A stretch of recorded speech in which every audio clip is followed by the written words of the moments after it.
Satnam and Namaste to you all. My name is Quinn. I will be leading the temple service today. Uh, and today we are talking about sacred, what's it? Uh, whether you're here in the temple or joining us online, you are deeply welcome, valued, and honored.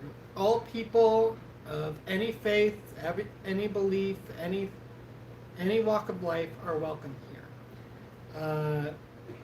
Today we begin a new series called Mindful Living.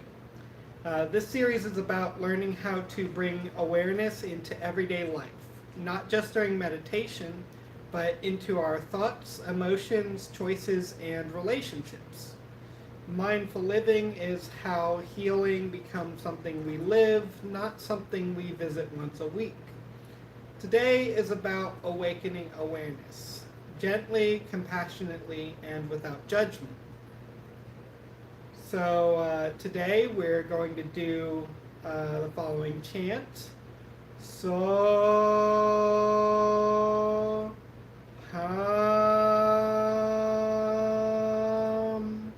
and you can join in with me. What it means is I am that, or I am present. So go ahead and join in. So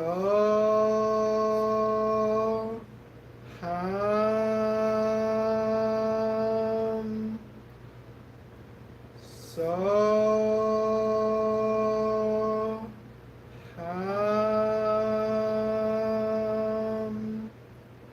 so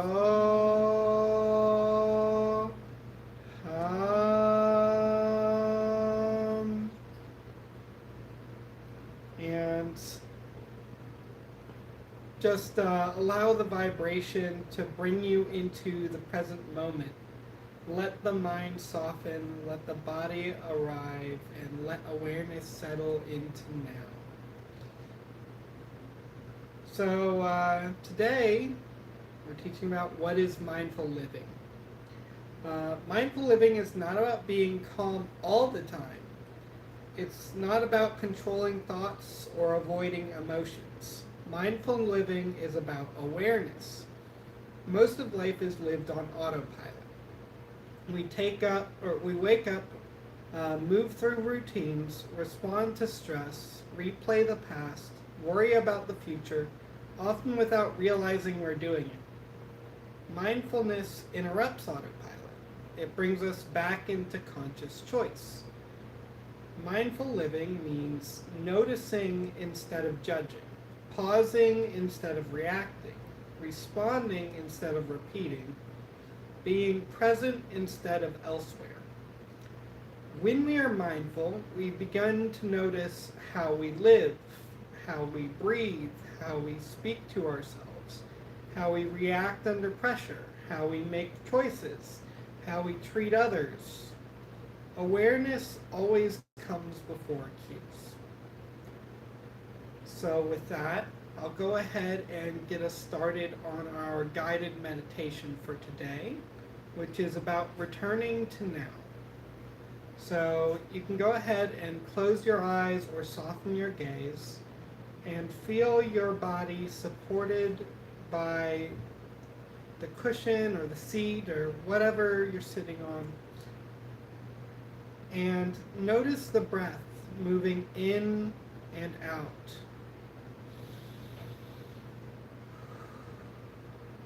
If thoughts arise, simply notice them and return to the breath.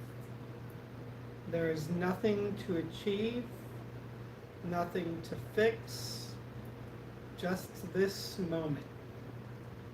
Whisper inwardly to yourself, I am here, I am present, I am aware. And just keep on doing that. I'm going to go around and do some Reiki sound healing.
All right, and whenever you're ready, you can go ahead and begin to come back to us, to open your eyes, and to return, uh, and to ground. Um,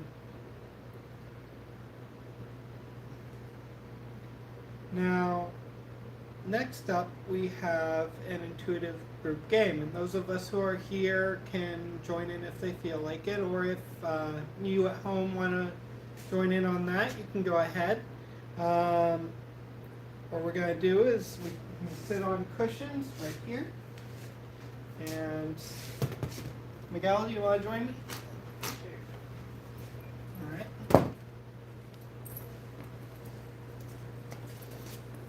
I didn't get your name. Shinji? Alright, nice to meet you. My name's Quinn, and this is Miguel. So, what we're doing is an awareness check-in. So, each person completes this sentence to their partner. So, we'll just do this to one another. One place in my life where I want to be more present is blank. So go ahead and say for yourself one place in your life that you feel you want to be more present. One place I want to feel more present is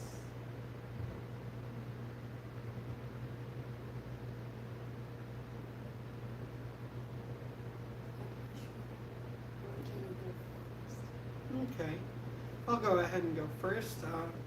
One place I would like to feel more present in my life is like in moments when I am going out to have fun. You know, like there's times when like I can be focused on other things, and when I'm not really enjoying or appreciating the moment that I have. I think mine is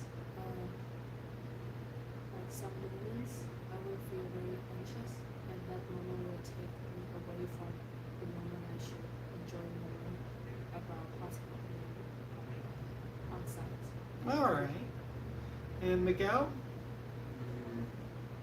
I would say probably being content with what I have and taking solace in what I don't have. All right. So next up we have embodied gesture. So each partner offers a simple gesture that represents present. You can do a hand to your heart, a slow breath, or a grounded posture. And we'll go ahead and mirror it back to you. So whoever wants to start.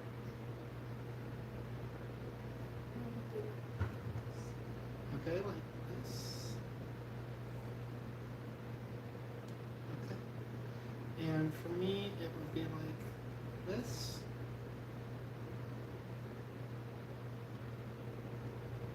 All right, and Miguel.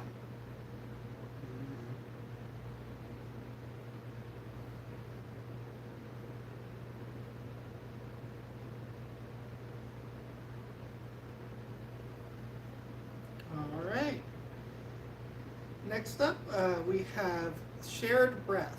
So we'll go ahead and take 3 slow breaths together. So in, out. In, out. In,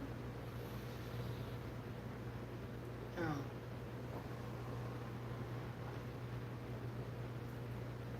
All right. Now I'll go ahead and let you read the Reiki healing of the mind, Miguel.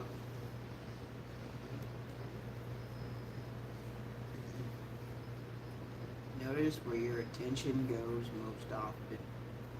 Where attention goes, energy flows. This week, when you catch your mind drifting, gently return it to the present moment, the breath, the body, and now. Awareness This is the beginning of change. All right, thank you, Miguel.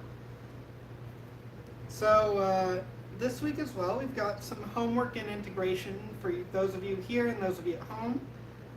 If you have a notepad or anything that you like to write these down on, you can go ahead or you can watch back later.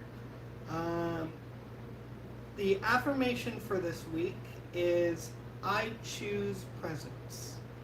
So just if you ever find yourself with yourself wandering, you're thinking too much about future worries or past concerns, just think to yourself or say to yourself, I choose presence, and try to bring yourself back to the present moment. A daily practice we have for this week is to pause once a day and ask, am I here right now? And then we have a journal prompt, which is, where do I live on autopilot? And what helps me return to awareness? That's, where do I live on autopilot? And what helps me return to awareness? So with that, I'm going to go ahead and give our closing blessing. I do encourage you to like and subscribe. We do appreciate that. It helps a lot. But may your awareness grow gently. May your breath guide you home. May mindfulness become a way of living, not a task to complete. Thank you for walking this path together. Those of you who just came for the service and are leaving after that, I do appreciate you, and namaste to you. I hope you guys have a wonderful week. Those who are staying for the podcast, we'll go ahead and get set up, and we'll start that up in just a moment. Would you like to join in? We're just going to talk about like what we discussed. Yeah. All right. And are you guys comfortable in this position, or would you like to move to chairs? Or I'm okay with. you're okay with right here? Yeah. Okay. So I'm going to go ahead and start off with the podcast discussion questions for today. What does mindful living mean to you personally? And anyone can start, so whoever feels like it. Maybe for me, I feel like I will have a chance or a choice. Like if I'm like autopilot, it means like it's auto navigation. So if I don't know what I'm doing, maybe I will be a little bit like always controlled by my emotions or something. That I think I would be have a long time struggling with that, and I don't know if I have enough practice, but I believe like this kind of bringing mindful awareness to my life can help me to have more freedom, because I can choose what I want to experience in the current moment. That's very good. For me, mindful living means it is about paying attention to when like you're just on autopilot, paying attention to like when you notice that like you're doing things or you're thinking things without like consciously thinking about them, like you're reacting, you're responding in a way that just like you've sort of programmed yourself to do. Like you don't even realize, you're not even consciously doing it. Sometimes like I find myself doing this in particular with my mother, just because I've learned to communicate in a certain way with her.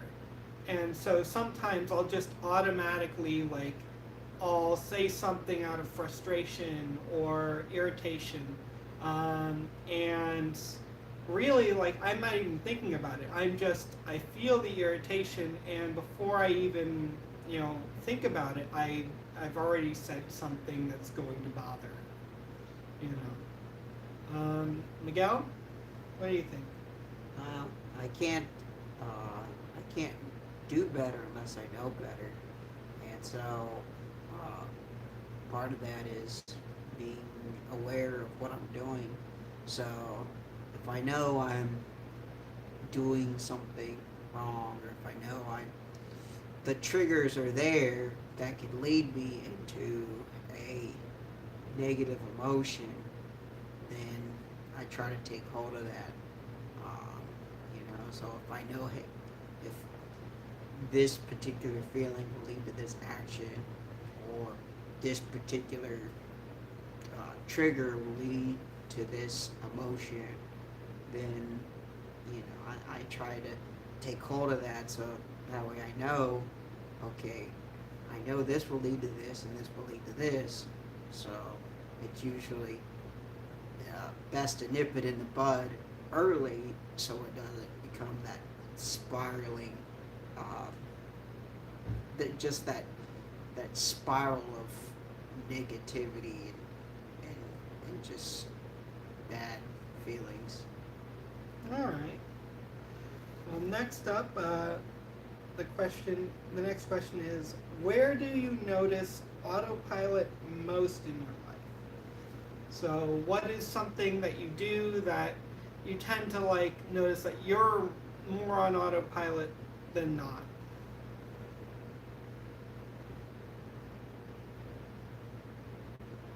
Or what's an environment where you find yourself in that position a lot?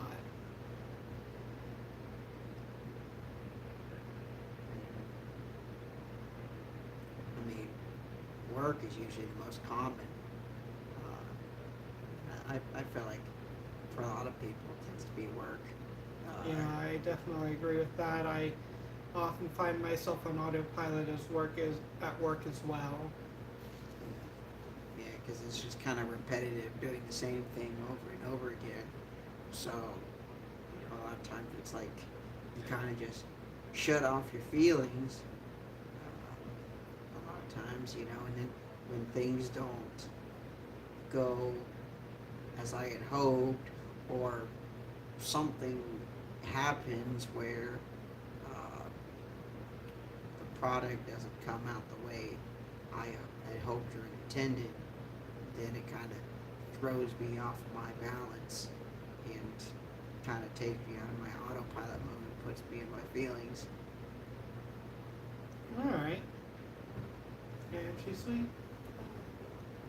I'm not sure because I don't think I have lots of autopilot and like what you were saying about working for me, because I studied neuroscience before for my master, and I think that is like a attentional network which you Right. are like on a mission, so you would be very focused on that. So I think that is also a good thing. Yeah, it's something that you're very interested in, so it drives you're more in the moment with that, and Yeah, you have a task, so you are doing it, so your attention resources putting on that things. all right. So is there another area of your life where you tend to find yourself more in autopilot? Yeah, I'm thinking because we are also talking about the emotion part, so I'm thinking if be triggered to negative emotion, if that also counts as autopilot. Yeah, I feel like sometimes when I feel I have a fear of being abandoned or something. Oh, that I really happened. relate. Yeah. Yeah, that really happened in my life for some moments that will trigger me in a big anxiety, like maybe yesterday, just have a conversation with family. They can also be triggered. Yeah, I feel like definitely when you get put in those sort of negative triggering spaces, you can just automatically start responding to things because you're sort of dissociating yourself or being anxious about things. So you're not really thinking about how you're responding or what you're doing. You're just like, I want to get out of this situation, or I want this to be over. Okay, well, the next question is, what helps you return to presence? So what is something that helps you to to snap out of that, to just return to being in the moment and to, not being stuck in whatever it is, whatever kind of autopilot that you find yourself in.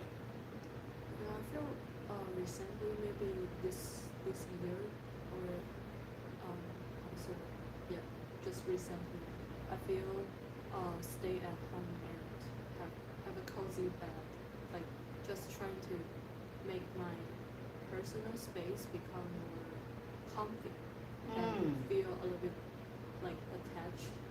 Yeah, it does help me, like listen to music, all those normal little things, but it will help me back to myself. Or I think take take a really good sleep also help. Like maybe I will feel very negative, but sometimes overnight and after I have enough rest, at the beginning of the next day of the morning, I will feel better and those kind of negative emotions like stories will pass away. Right. Yeah. Yeah, I definitely relate to that. Like I've had very depressive moments where like I've ended up just feeling like I gotta take a nap. You know, even if like it's not nighttime, it's Yeah. just the middle of the day or whatever, and you know, I have the time for it. I'll lay down, I'll take a nap, and it'll help me to process like whatever it is, you know. Um, yeah, Miguel, what about you? What helps you return to presence?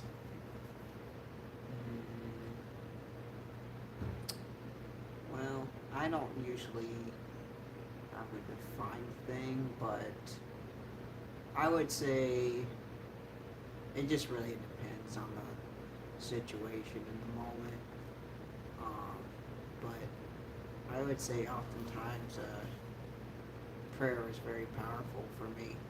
Kind of gets me out of my funk and just kind of puts me back on even keel. Yeah, I definitely understand that. Like relying on a higher power, whether that is like God or that's something else for you, even just like another person who like you find to be very trustworthy or very supportive. It can really help to bring things into perspective and to take some of the heavy weight off of your shoulders. To know that you're not alone in whatever it is you're going through. Okay, so for me, I'd say something that really helps me return to presence. I think it's just kind of stopping what I'm doing and just like, you know, breathing.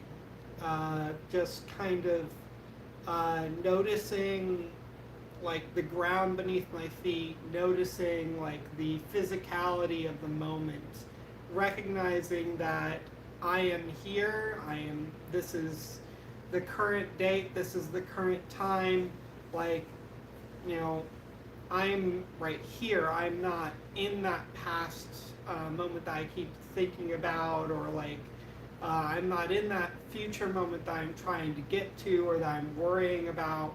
You know, I'm right here, and like I have all the control over what's going to happen next. I can't change what has already happened, but like I can do what I can now and here.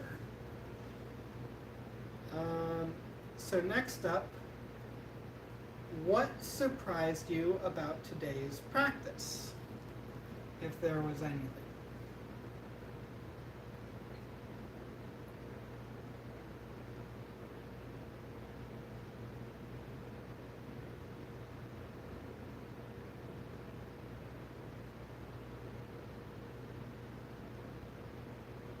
The gesture part.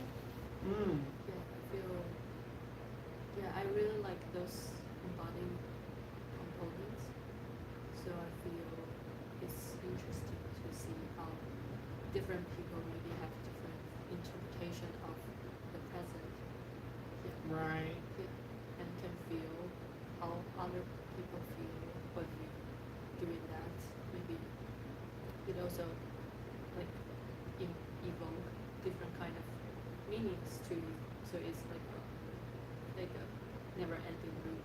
Like you can keep interpreting and experiencing and feeling something like that. All right. I think it really does help to understand other people, to also like follow a gesture that they're doing for sure. Like, just like you get a sense of what they're feeling, you get a sense of where they're at. Miguel? Honestly, I can't say that I was particularly surprised by anything. All right, that's fine. Miguel's been coming here for like a while, so he's been to a lot of temple services. But yeah, like I think that like I'm relatively used to some of these practices as well, but like I do see the importance in them, and like how it can unify us and can like help us to understand one another, to participate in this way and to like connect with other people like this. Next up, how might mindfulness change your daily routines?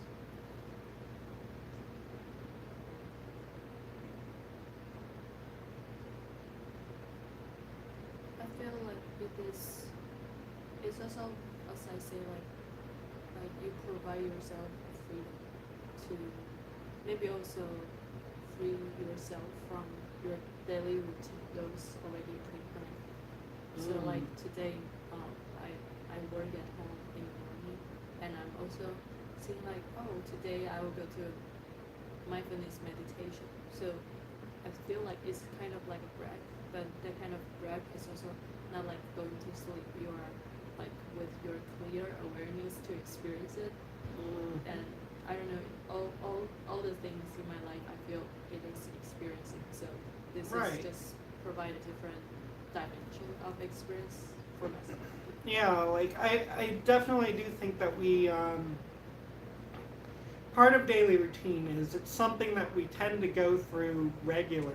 It is almost by definition autopilot. It's something that we regularly do. We always do it in the same order. We always like, we don't really do much to shake it up. But when we do something different, or we choose to be like, you know what, today I'm going to do this, and then I'm going to do that, or I'm going to go out and do something I don't normally do. It really does help us to be in the moment and to experience life as more than just a continuous series of patterns. Miguel? Well, I guess, well, it helps me get stuck out of my rut, because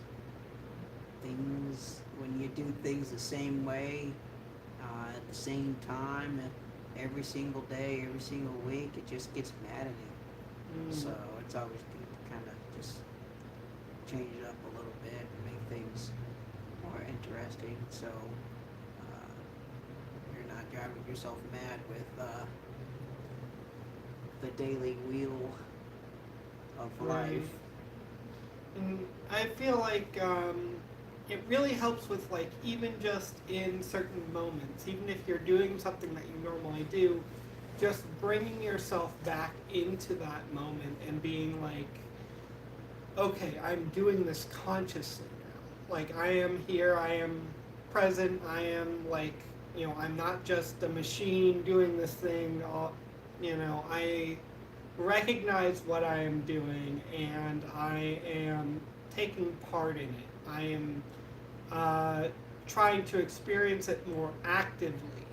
And I feel like that's also a way that we can rekindle a bit of love for some of the things that we enjoy doing, that we just do a lot, that we've done to death, and like maybe we're starting to feel a little bit bored with, or like we've got to get a new hobby or something like that.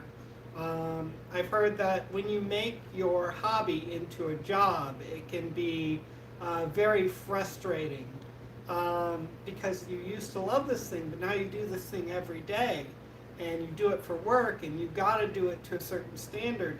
But I feel like if you can bring yourself back into the moment, and you can put yourself into your old kind of space of appreciating what you're doing, and find that love for what you've always enjoyed, it can be much more satisfying, even if your your hobby has become your job. All right. Well, thank you for joining us. Namaste, Satnam to you all, and have a wonderful week. We'll see you again for temple service again next week. And until next time. There you go, Miguel.